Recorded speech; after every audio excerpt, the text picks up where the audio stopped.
All right. Welcome back, everybody. Really excited for our final panel. This whole day has just been so interesting and inspiring. I'm going to let our panelists introduce themselves.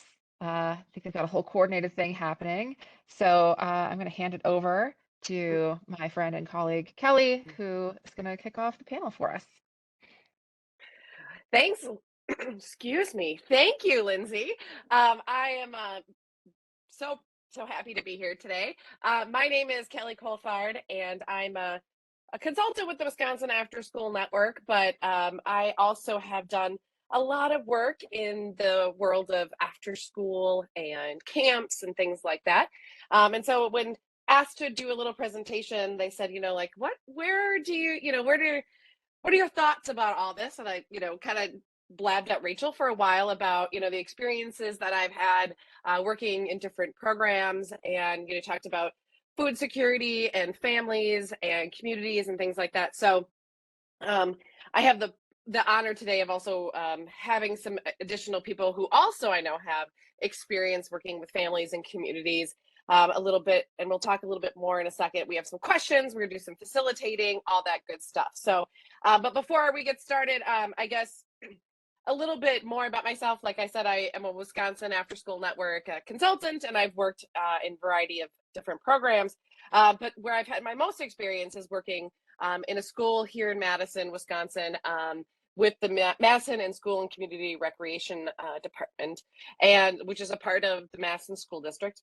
And I worked at a school specifically for about 10 years that had a variety of different people who, had it was all over the board in terms of, where our students were academically, economics, cultural, race, everything. And so we had a lot of different experiences and, just a lot of things that we as after school people, we did 21st Century Lettering Center plus an after school program.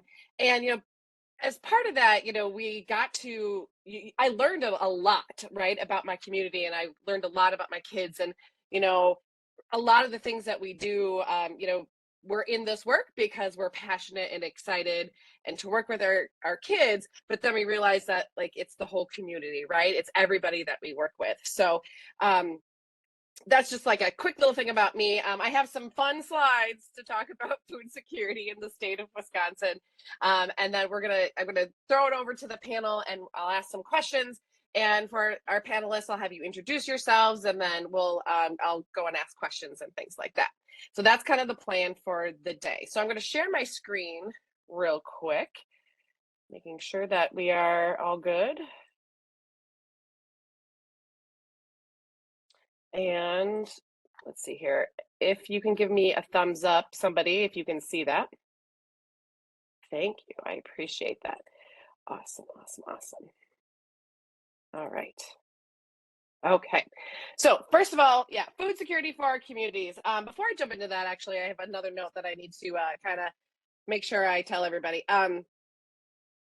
One thing I have learned over the last couple of months is definitely about social determinants of health and the work that we are all doing.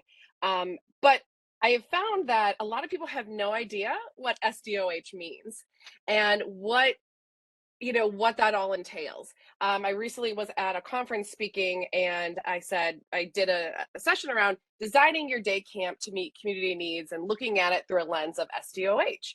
And I said, how many of you know what that is? And they all, in a room about 45, 50 people, I got a lot of like, blank stares. I had like two people raise their hands. So one of the things I would definitely encourage you is to, spread this knowledge about SDOH and what it means, and how we are designing our programs to meet different community needs, and how we're looking at it from a different lens and why these are so important. Because I was really shocked to see a group of professionals from around the country have no idea what that meant. So thank you for being here. I appreciate that. And then also hearing today, I just want to make sure that we take care of each other, because this is a lot of work, right? We love each other and we take care of each other, and we put so much out for everybody. But I just want to make sure that we also are taking care of each other in this community, because we are putting a lot of effort, and we put a lot out there. So I just wanted to kind of throw that in there because I know there's so much that you're hearing, and I'm hearing in the chat that it's overwhelming, and like, how do we do this? And, I think what a lot of us are going to talk about today is that partnership and, being partners together, and we're part of the community.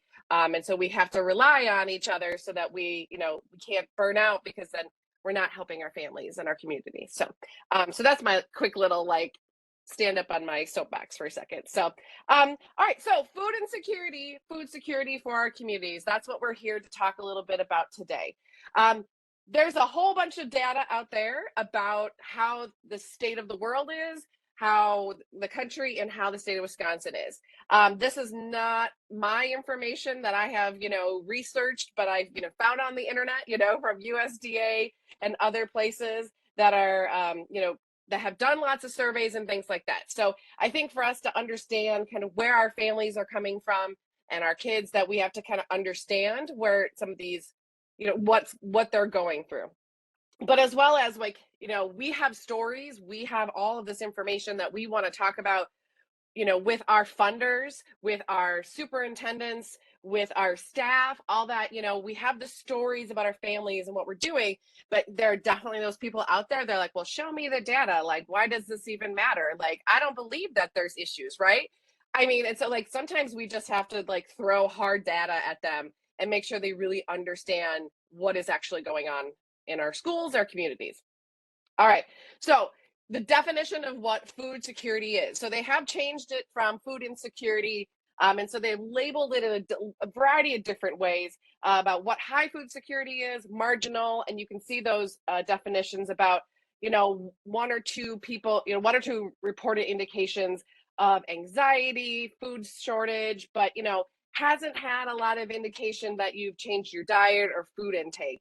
And then that next category is the food insecurity, where low food security or very low food security. So the old label used to be insecurity without hunger, insecurity with hunger.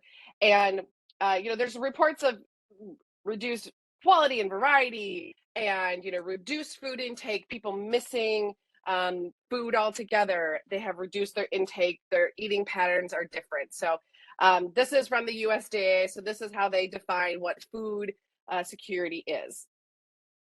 And that's important going forward. All right.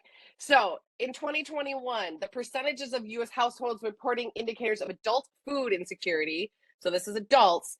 So if you look at these graphs, you can see that it's the food secure, the low food security, and very low food security. Look at that green chunk right there that says like worried food would run out. Okay. Food bought did not last. Okay. Could not afford a balanced meal. And then look at the rest of that graph. Boom. Like, see how it all of a sudden just like the green is gone.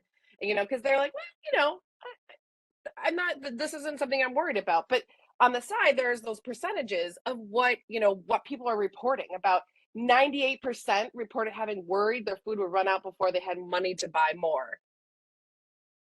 67% reported that they've been hungry and didn't eat because they couldn't afford enough food, right? So this is adults. So start thinking about like them thinking about that and thinking about families and children and bigger groups of people who are starting to have these worries and these concerns about food security.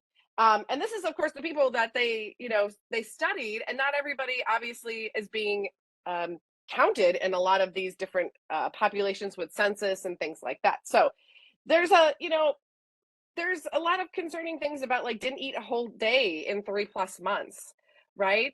And then thinking about how that affects our families, our kids, all that stuff. So yeah, great data. Super excited. No. So Wisconsin, right? So children in Wisconsin are at a higher than average risk of food insecurity. Uh, During 2015 to 2019, 19.5% of children, 11.2% of working age adults, and 3.2 seniors lived in food secure households. And then that's, if you look at this bottom right here, look at that nationwide comparison, that we are higher than the rest of the nation. And the disparity in food insecurity between Black and white households in Wisconsin is among the largest in the country. Unfortunately, that's another statistics about the disparities between Black and white households in terms of housing and food insecurity and other things that we know that we're seeing in Wisconsin. That's that we get to hopefully help out with that and bring that disparity down a little bit. But these numbers that you can see about like compared to Hispanic household, Black household, and also the comparative numbers nationwide. So we've got some work to do in Wisconsin. And then of 415,400 people facing hunger, of them 160 over 160,000 are children. So according to Feeding America, that's 1 in 8 children are experiencing hunger. And then you throw the pandemic in there, right?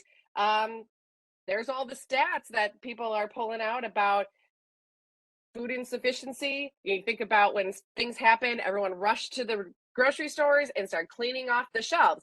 If you had the ability to get to the grocery store to fill your cart and to pay for that, that was okay, great. But not everybody was able to do that. And thinking about inflation and how things have gone up and down, and earlier talking about when you go to buy, someone was talking about eggs before and how that price has just gone up so much, so you have to make decisions like, what can I purchase, what can I, what makes sense right now. And if you have that ability to be able to go get food with maybe reliable transportation, you get the opportunity to say, well, I'm going to go to Woodman's to buy my produce because there's so much more. But not everybody has that, right? And not everybody has those abilities to be able to go and pick and choose different places. But so like, these stats, are just it's disheartening to see this, but I think it's really important for us to understand that there's stuff going on here in the state of Wisconsin, but we have where we are in our space, we have the ability to help and to partner with each other and to see if we can help out our families in the best possible way. One thing I did find, which I thought was very interesting, was a Wisconsin Food Security Project, and that I think believe through the University of Wisconsin. Yeah, and it's a really interesting website that I had not seen before, but it's a project that promotes food security to empower planners, policymakers, and local stakeholders.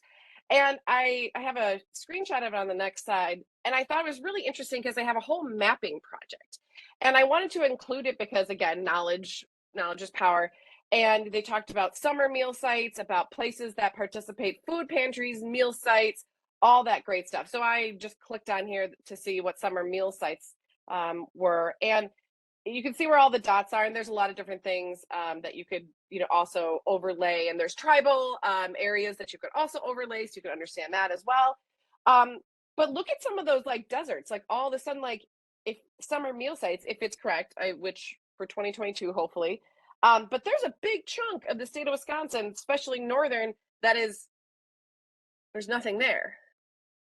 There's you see Madison and Milwaukee is super concentrated, and then there's a big chunk, and as you head towards the state line a little bit. And I know there are schools in that area. I know there are places that some of them that do summer meal sites. So is it underreported and nobody knows about them, or do they actually not have a summer meal program? So, but I thought that was a very interesting little thing I found the other day, because I was like, oh, that's a good visual. But also when I was looking through this, it's so interesting to see when they talk about like this is where you can go get retail food outlets like that accept food shares, right? So that's another place that you can take a look at that, but it's a 2021 stat. But when I clicked on that, Quick Trip pops up, right? And I think about how many of my families that I've seen walking to the local gas station and to get food. And so I think about, how can I better as a program serve my family, serve my community by like doing different things, how we set up our program overall. So that's what comes in handy when I have these amazing people on today. So I will stop blabbing a little bit. I just wanted to share some of that data with you so that you can kind of, have that in mind as we're talking about this, and that it's a it's important to understand, right? Because we also live in little bubbles very easily. And I live in Madison, right? So there's a lot of resources and things like that, but like I have to remember that there's a whole state, right, that has a lot of things going on. So All right, I'm going to stop talking, but I want to introduce our fantastic panel. So we have Rachel Dietering here today, Kimberly Lowe, and Jeremiah Covington. And I'm going to let them introduce themselves. So how this is going to work today, I'm going to ask some questions and we're going to bounce back and forth and talk a little bit more. We will have time at the end to ask questions, so but throw them in the chat. They're monitoring that. So first of all, I'll start with Rachel, if that's okay. Rachel, tell us a little bit about yourself and about your work addressing food insecurity in about 2 minutes, and then I'll pass it on to Kimberly, if that's okay. Sure, sounds good. So my name is Rachel Dieterding. I'm the Community School Resource Coordinator at Lakeview Community School, which is located on the north side of Madison, and within Madison Metropolitan School District. I worked for the district for 14 years.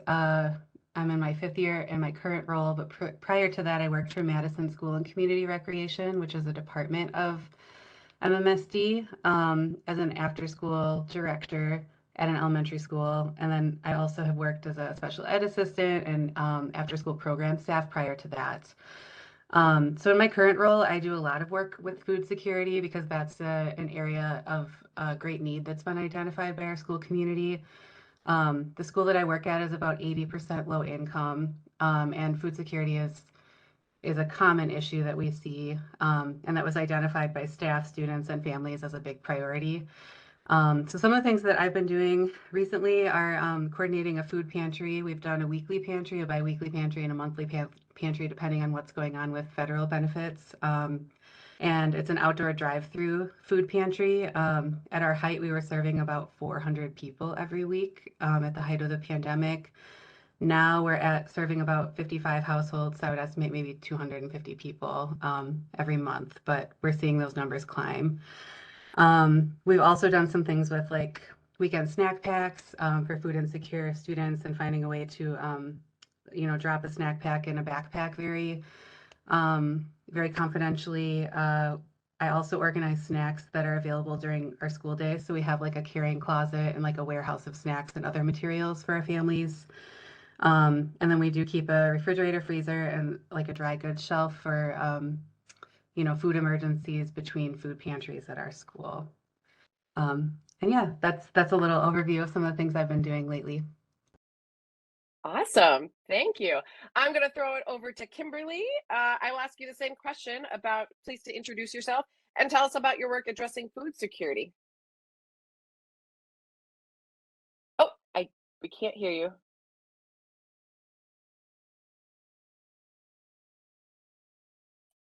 Good morning. Oh, actually, good afternoon. Is it 12 yet? Close to it, anyway. My name is Kimberly Lowe. I work for the Boys and Girls Clubs of Greater Milwaukee.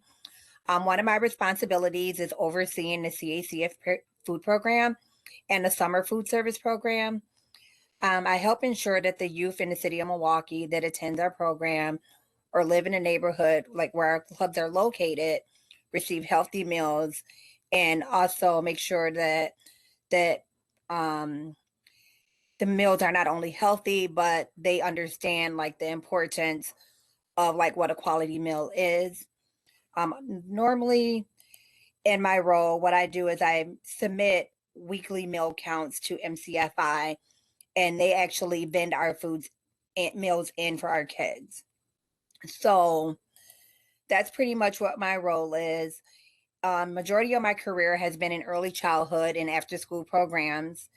And some ways that, we meet the need of food insecurity is by informing families that we offer meals through like marketing materials, yard signs, door hangers, posters, things like that, just to notify the parents that we do participate in the federal food program. We also include information in our enrollment packets, during the enrollment process, during tours.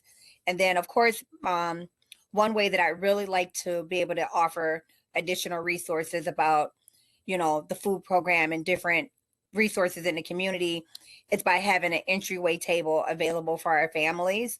That way, when they come in, they're able to just kind of pick up that information confidentially if they need assistance, like getting access to food pantries, how to sign up for food share, and things to that nature without the family having to come to you and say, hey, we're in need of, food in our household. We also, throughout the school year at our organization, provide backpack meals during the holiday breaks and snack packs throughout the year. Thank you. And I'm going to throw it over to Jeremiah. It's good to see you. Same thing, please introduce yourself and tell us a little bit about your work addressing food security. Hey Kelly, can everybody hear me okay? Good to see you as well. My name is Jeremiah Covington. I am the Community Resource Coordinator here at Sandburg Elementary in Madison, Wisconsin.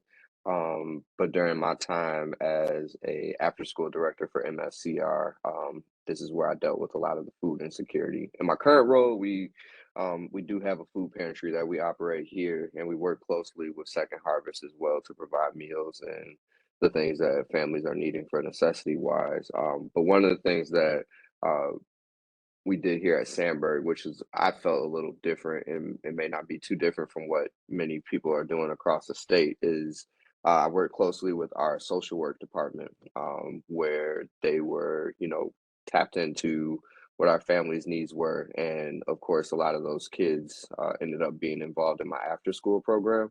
And so one of the initiatives that we did, because transportation is a huge hurdle for our families, and I think that was the discussion in the first webinar as well of this series a couple weeks back. But we weren't able to get a lot of our families to our food pantry, and a lot of families weren't able to access some of the things that most would. So, with working with our social work office, and I believe Second Harvest at the time, or it may have been REAP, but we were able to put together bags for families that were dropped off by Second Harvest or Reap that morning. I would make sure that I pick those up and have those available at dismissal or pickup time, or when we were sending our TEP or transitioning students home in their cabs, take the bags out to them so that their families would be able to take that.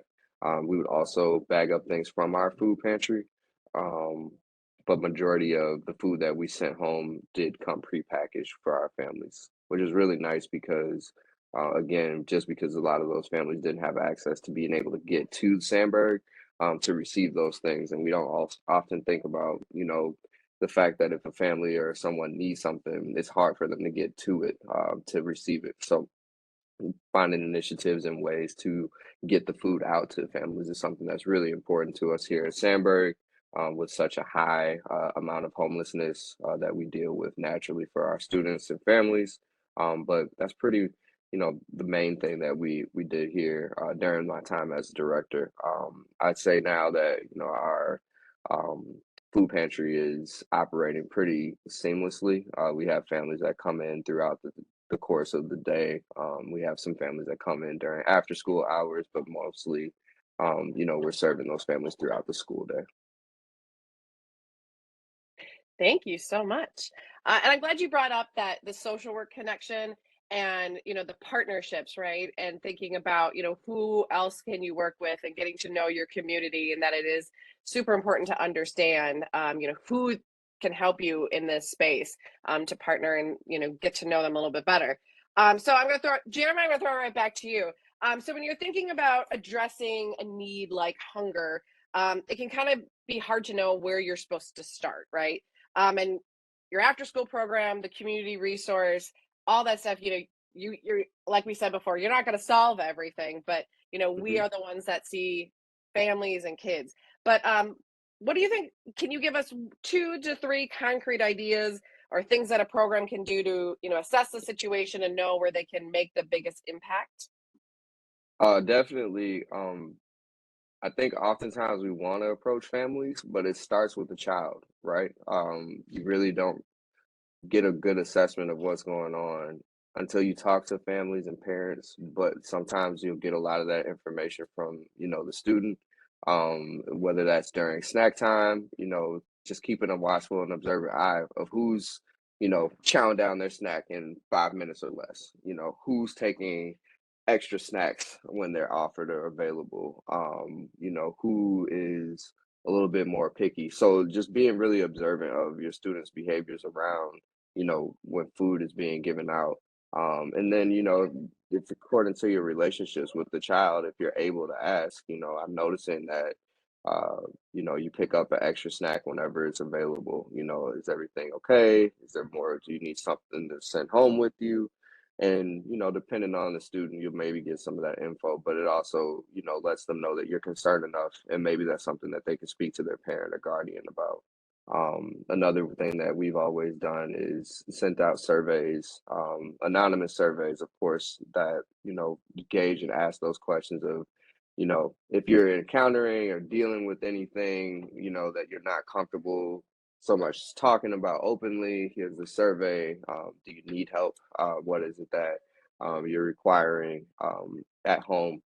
Just making sure that you're really just reaching into making that connection with families. But I think the biggest impact that personally I saw was, opening it up to the students and having those just general dialogues. And I wouldn't say that it's even something that, as a director, it's one thing to have those conversations, but for like the program leaders who are working closer with the students, like they get a lot of information. And it's a matter of working with your teams. Like there may be things that they've shared with the program leader, that maybe that program leader just heard in one ear and just went out the other, or maybe it brought, more concern to have a conversation at dismissal or, when you guys are having your group of staff meetings to check in with your team, just to make sure that people are giving, that input of saying, hey, I noticed with little Johnny, such and such is going on around snack time, or, this person complained about, not having their feeling that lunch was fulfilling enough. Is there anything that we can do about that? I mean, we never had before school programming, so I'm sure that would even open the eyes a lot, sooner to some of the things and the struggles that families are dealing with, because we know breakfast is such a fickle thing for our communities. But really just getting engaging and having conversation. I think that's the main thing, and opening up opportunities for people to share things that are at their level of comfort. Thank you. I'm going to throw the same question over to you, Kimberly. Okay. So some ways that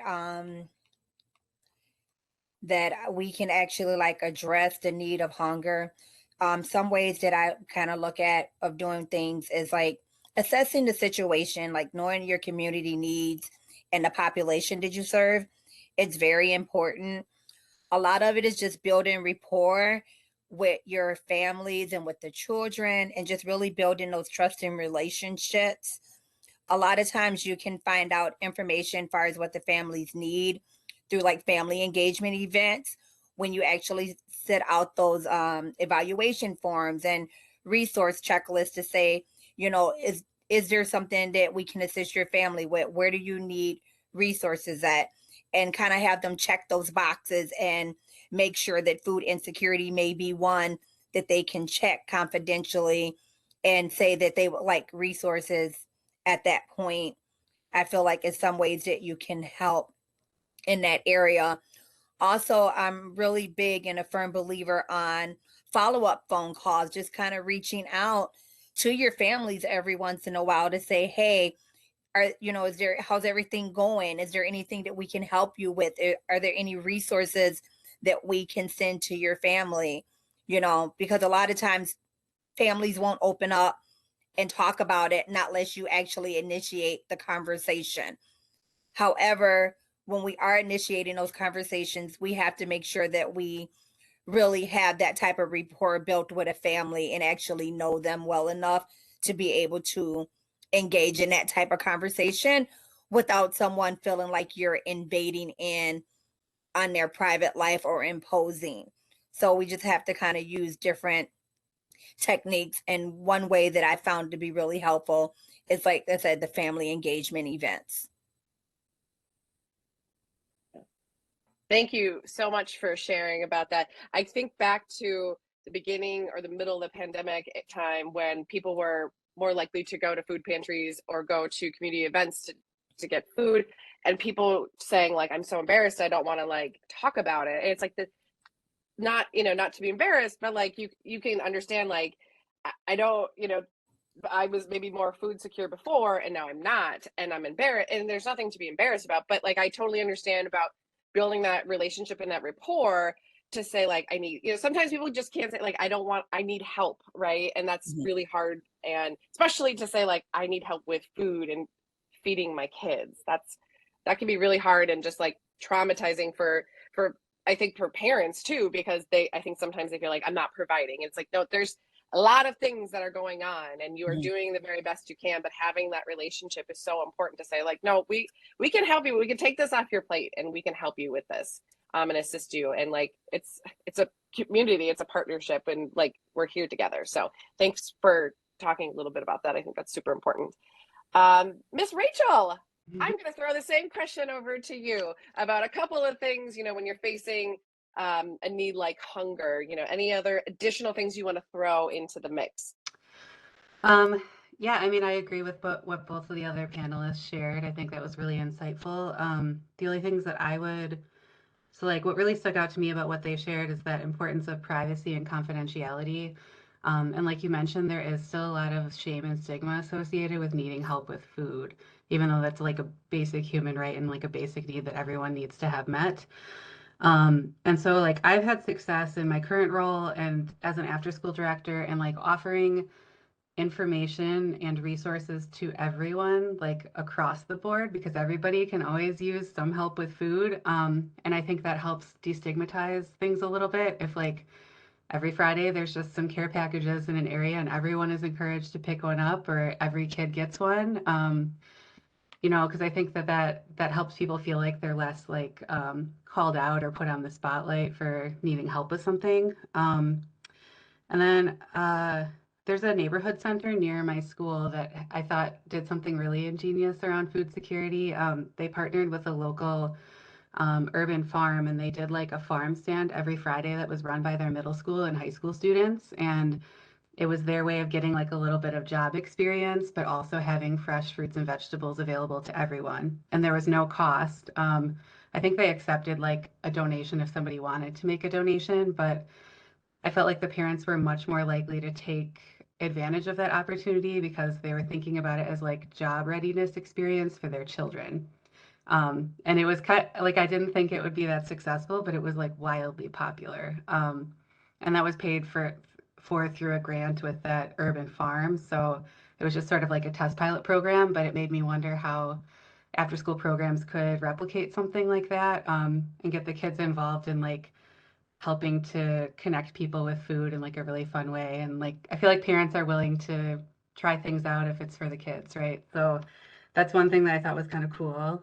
Um, and yeah, I would say like after school programs are really well positioned to be like the conduit for information sharing with families. And like when I was an after school director, I noticed many different things about families that I don't necessarily see working as a school day staff now. So like being able to observe, signs of food insecurity and then like confidentially share information or resources with people is, I think, a great opportunity for after school programs. And then I would also say like for school-based programs in particular, like working with your school day social worker and really understanding the needs of the community or getting more information about specific families that may be in your program that could use a little bit of additional help would be really a good place to start as well. Awesome. Thanks, Rachel.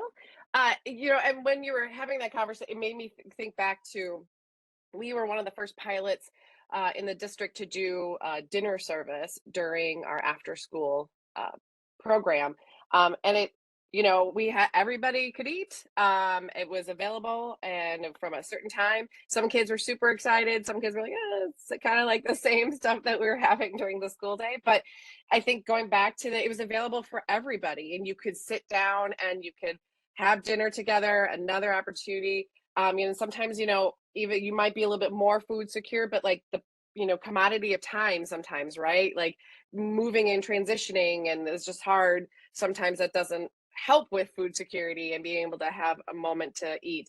And I just, and it, yeah, never read the comments anytime anyone does a news article on you, right? Because I had the like, why are the white kids eating?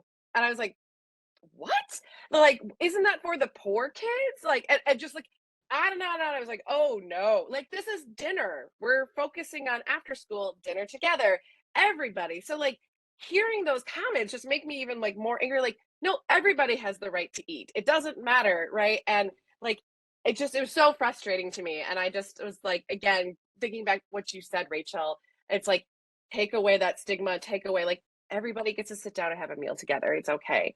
But thinking about like sometimes people are kind of crappy about the things that they see that's doing and just fight the good fight. So sorry, another little thing I just want to throw out there. Okay, so Kimberly, I'm going to throw this next question over to you if you're okay. Um, what are some ways programs can partner with the schools and other agencies to address these needs together? Some ways that programs can partner with schools and other agency is by like participating in the CSCFP program and actually partner with or the organizations like Hunger Task Force, places like that you know where addressing food insecurity is like a priority for them. Most importantly, you want to build a relationship where you're able to collaborate and plan and then actually execute out those plans, you know, with with them to see how you can come aboard and like address food insecurity, right? So it's really important sometimes to take the initiative to reach out to those organizations and say, hey, I would like to be a part of this, of addressing this food insecurity in the city of Milwaukee or wherever we're located at, and say, how can I help contribute to bringing about the change to make sure that these kids are receiving healthy and quality meals and that the families are not going hungry. So I really encourage just reaching out and collaborating with other programs and finding out how they address the food insecurities that they may be having in their area as well. And it also, really helps for everyone to come together and support those families. Thank you. Jeremiah, I'm going to throw that over to you. So, what are some ways programs can partner with the school and other agencies to address these needs together? So actually, one of the ways that we continue to do that here at Sandberg is, as I mentioned before, working with our social work team, but also, keeping our community partners in the know of what's going on. For example, we have a snack program here. When those funds start to run a bit low, we're able to talk with our community partners about what our needs are. It's funny that you mentioned Quick Trip because that's one of the things that's on the agenda for us to discuss tomorrow at our community partners meeting as well. So that's one thing of making sure that your community partners are in the know about what's happening, what's going on, um, but also just being very upfront with families and letting them know, like Kimberly stated before, you have to build that trust, of course, but also like Rachel said, you just have to share information out. So as all that information is coming in, being aware of what it is, making sure that the interested parties know about the information, and then creating opportunities for them to, either apply for those resources, get access to those resources, and then also just getting support around those things. Because it's easy to assume, if you lead people to the water that they'll drink on their own, but a lot of people don't know how to pick up the cup and dip it into the water. So making sure that you're available makes a heck of a difference as well. And just reaching out to a lot of those agencies that are surrounded around food, because unfortunately, a lot of these services are kind of gate kept and utilized by certain groups or prioritized for other groups. So just in being in the know of what agencies have to offer is really important as well. So staying tapped in that regard. Thank you. And Rachel, you're next. So, what ideas do you have for programs to partner with schools and other agencies to address these needs together? Um, yeah, I mean, I agree with what both the other panelists shared. I can share a little bit about some of the organizations that my school partners with, just as like a starting point. So, one of our big food partners is Second Harvest, which I think that they have like regional offices throughout Wisconsin, and they're our main supplier for our food pantry. We also order some snacks that we use during the school day with them. And they have funding specifically for like school-based programs. I don't know how that works with, standalone after-school programming, but I think it's worth looking into. And if anyone wants to contact me after this with to get in contact with Second Harvest, I would be happy to help. One of the programs that has helped us a lot with sending weekend snack packs to our kids is called Blessings in a Backpack. That's a national organization. And our Blessings in a Backpack packages are funded through a big fundraiser with the UW-Madison Greek programming. So the sororities and fraternities have raised an enormous amount of money to fund that program, so it doesn't cost our school anything. And then other suggestions that I would have for looking into for local organizations and other communities. Like in Madison, we're very lucky to be a very resource-rich community. I realize that that's not the case in every other community in Wisconsin, but I would suggest looking into local food rescue programs. So organizations that may pick up excess food from corporate cafeterias that may go to waste and could be used somewhere else. Making connections with grocery stores near your school or your program.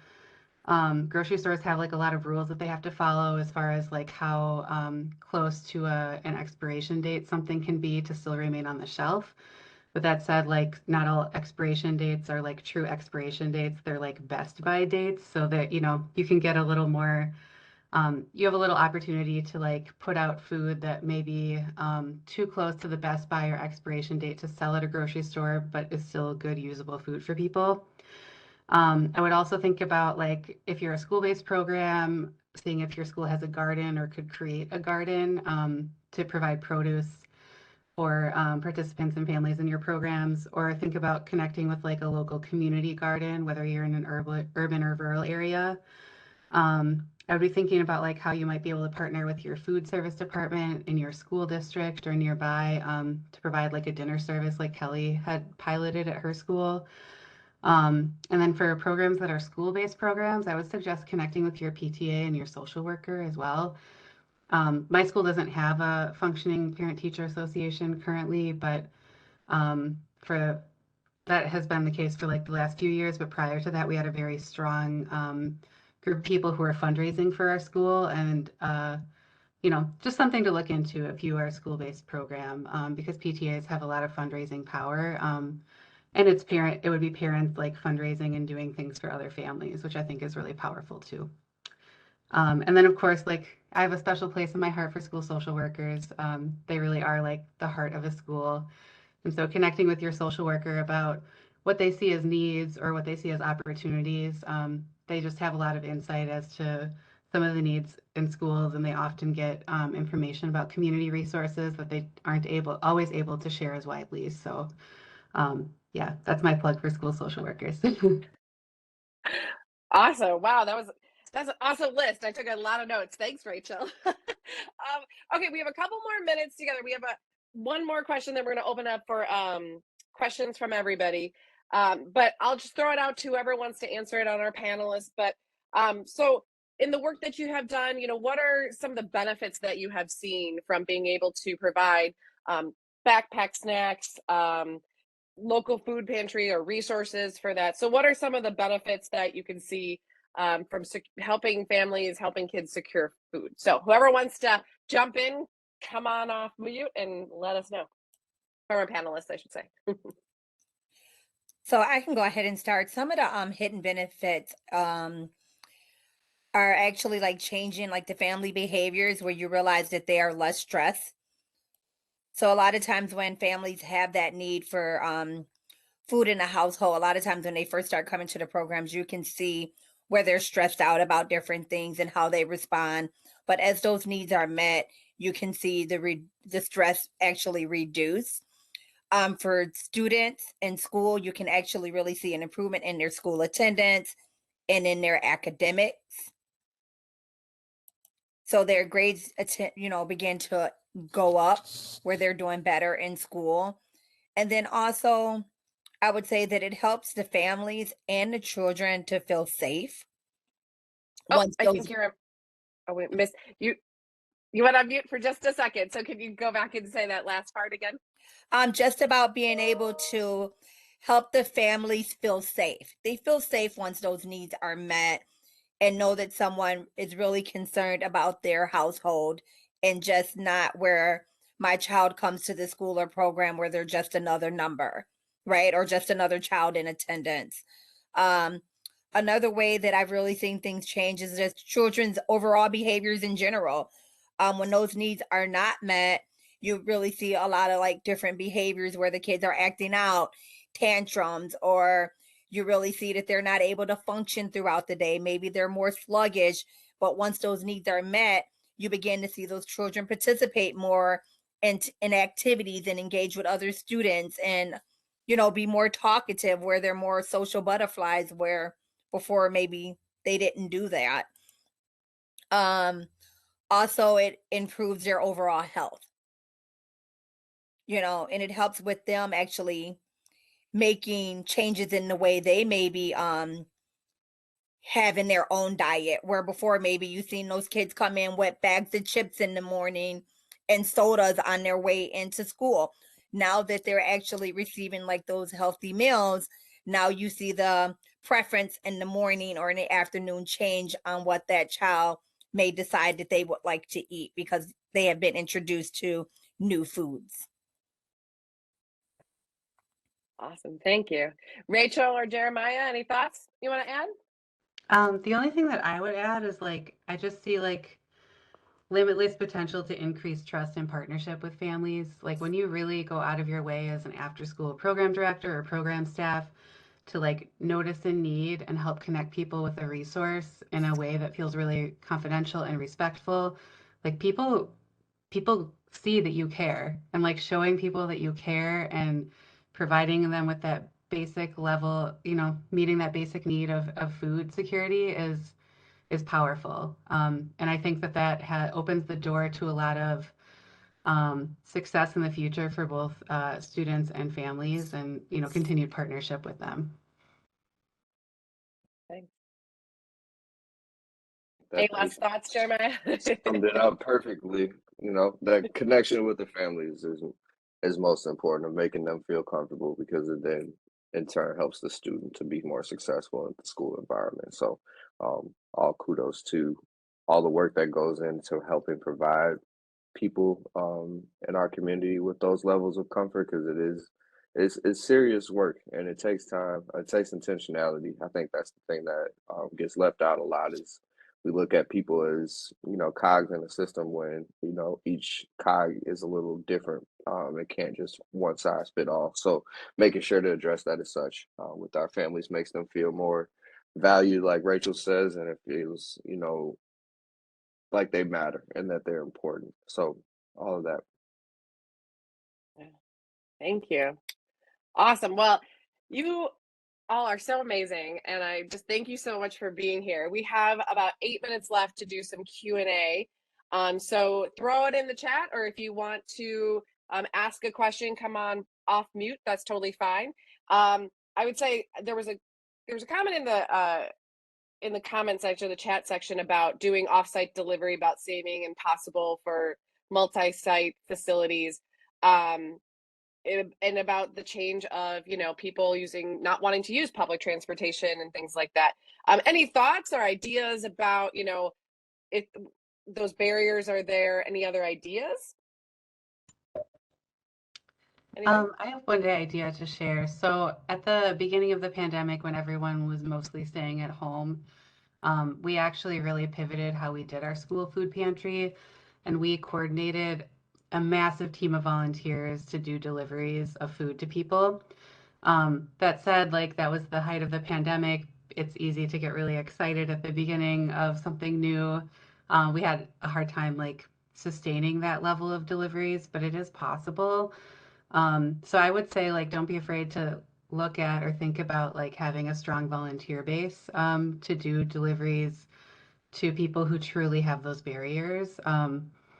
Because I think it does make a big difference. In our case at my school, like everyone is pretty close geographically, but most people like at the beginning of the pandemic, most people were staying at home with their children. They were walking on foot because they weren't sure if they had enough money to put gas in their car, or they had lost their job, or they weren't able to work. But yeah, I think volunteers are often an overlooked resource. And I think it's always worthwhile looking into trying to get a group of volunteers together to make some of those deliveries to people who need it. Thank you. Any other thoughts about that question or that comment, really?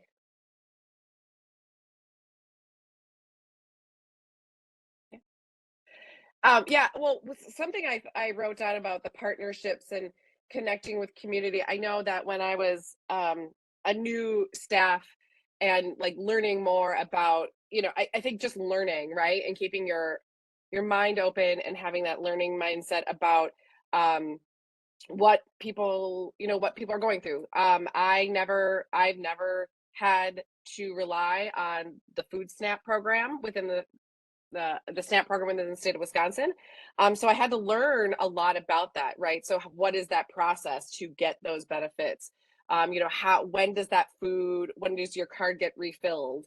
And being mindful about when you said like kids like eating really fast or like grabbing extra snacks or asking for extra food, and thinking that there could be a relationship with maybe the time when their food gets re-upped on their card, if they are utilizing those benefits. Or if there's a food pantry within your school or within the community space. Sometimes it's not open every day. Maybe it's just open on the weekends or on Tuesday nights or something. And kind of thinking about how to align those resources a little bit, to kind of meet those needs. So if you know that, you know majority of your families are kind of seeing like a dip in wages or a dip in that, like towards the end of the month, can you do your family events like Kimberly had said, for your family events with food, right? We always would do stuff with food, to bring people in because food is great, and everybody just wants to come and have popcorn and all that other stuff with you. But thinking about like some of that, your families might be like, yes, there's a family event that is free, which is great, and then they get to do something great. I get to spend time with my kids, and we get dinner. Like all of that is like in that. So we would talk to our social worker, we would talk to our different people, parent liaisons within the school, and have those conversations about like when I'm doing this, I want to be intentional. Back to what Jeremiah said, I want to be intentional about it and making sure that we're meeting the needs, not just like we're having a family event, which is great, but can we really be intentional about how we're doing some of that planning for some of those events that we have? Okay, so we have about 3 minutes left. Any other thoughts, questions? Dr. Bernhagen, Lindsay, Rachel, anything you want to say, or any other questions you have for this amazing panel?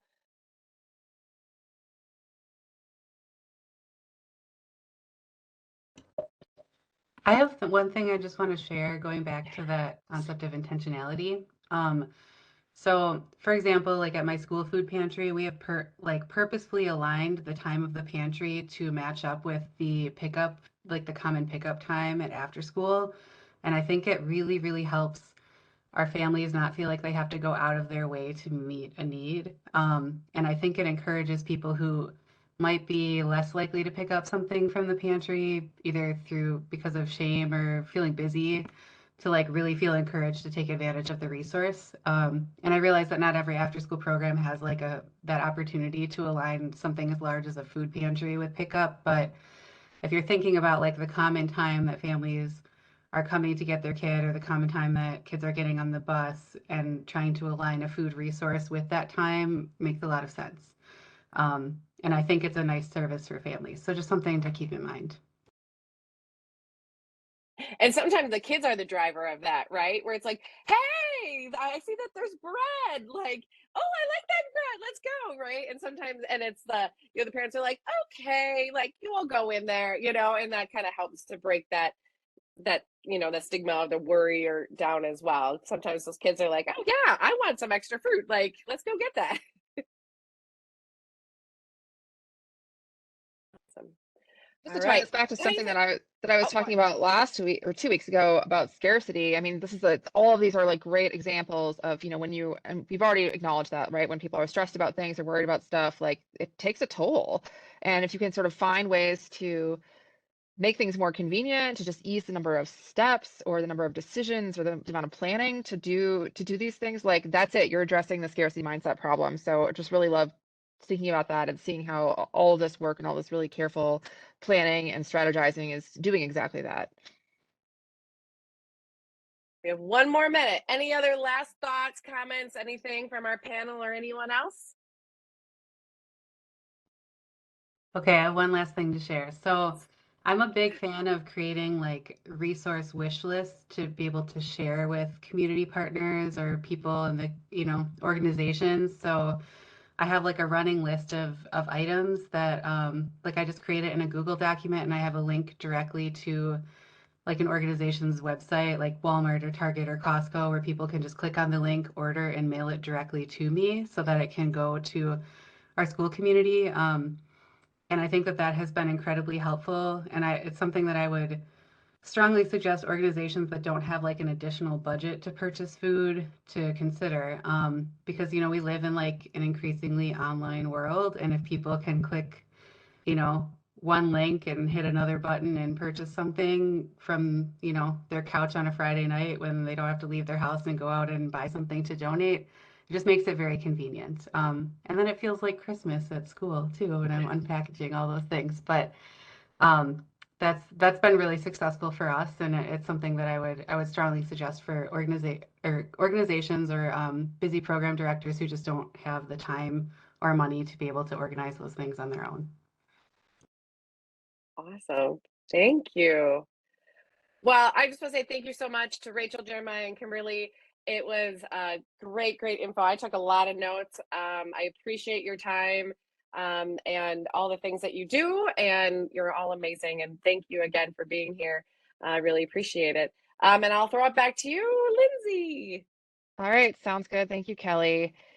So before we wrap up today, I just want to send, on behalf of the Wisconsin After School Network, our thanks to all the presenters today. So much food for thought, so many good ideas, so many small and large things we can think about trying to do that are impacting lives, that are making people's lives better and are addressing the social determinants of health so we can sort of chip away at some of these systemic problems that we see.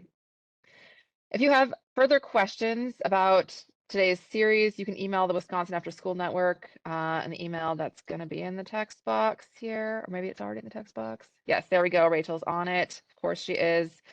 That's what it's like working with Rachel. She's so on top of things. More information about a series of professional development opportunities in addition to this learning series can always be found in the Wisconsin After School Network's Month at a Glance email. If you're interested in being added to the listserv, you can send an email to the email address that's in the chat box. You can also check the website. We keep updating that. The website itself is undergoing a pretty significant redesign, which is really exciting for all of us. So there'll be lots of resources there. So I just want to thank not just our presenters today, but also all the participants for the thoughtful questions and the careful attention, and most importantly, for all of the work that you do on behalf of the kids and the families in the state of Wisconsin. You are all superheroes. So I wish you luck as you roll into summer. I hope you have lots of opportunities to change systems and structures, and that you also remember that every little bit counts, changing lives every day. Thank you all very much, and have a lovely rest of your week.